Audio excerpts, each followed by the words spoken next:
দরজায় করা নাড়ছে টি-20 বিশ্বকাপ। টুর্নামেন্ট শুরু হতে এক মাসেরও কম সময় বাকি। এরই মধ্যে অনেক দেশের ক্রিকেট দলের সদস্যরা ভারতে এসেছেন। তবে বিভিন্ন দেশের 42 জন ক্রিকেটার পড়েছেন ভিসা জটিলতায়, যাতে সবাই পাকিস্তানি বংশোদ্ভূত মুসলিম।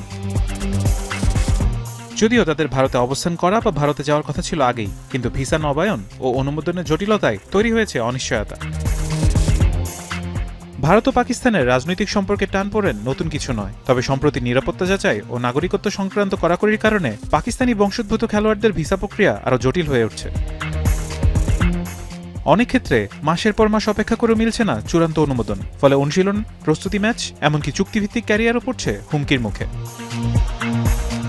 এই অনিশ্চয়তা শুধু খেলোয়াড়দের ব্যক্তিগত ক্ষতি নয়, ক্ষতিগ্রস্ত হচ্ছে প্রতিযোগিতার মান ও পেশাদারিত্বেরও। আইসিসি বলছে তারা বিশ্বের বিভিন্ন দেশের ভারতীয় হাই কমিশনের সঙ্গে নিয়মিত যোগাযোগ রাখছে। ভিসা ইস্যুর শেষ সময় 31 জানুয়ারি এবং নির্ধারিত সময়ের মধ্যেই সব প্রক্রিয়া শেষ হবে বলে আশ্বাস পেয়েছে তারা।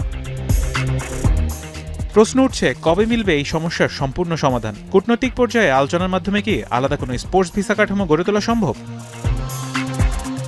এখন পর্যন্ত সংশ্লিষ্ট কর্তৃপক্ষ আশ্বাস দিলেও নির্দিষ্ট সময়সীমা জানানো হয়নি, ফলে 42 জন খেলোয়াড়ের ভবিষ্যৎ এখনো অনিশ্চয়তার মধ্যে রয়ে গেছে বিশ্বকাপের অপেক্ষায়।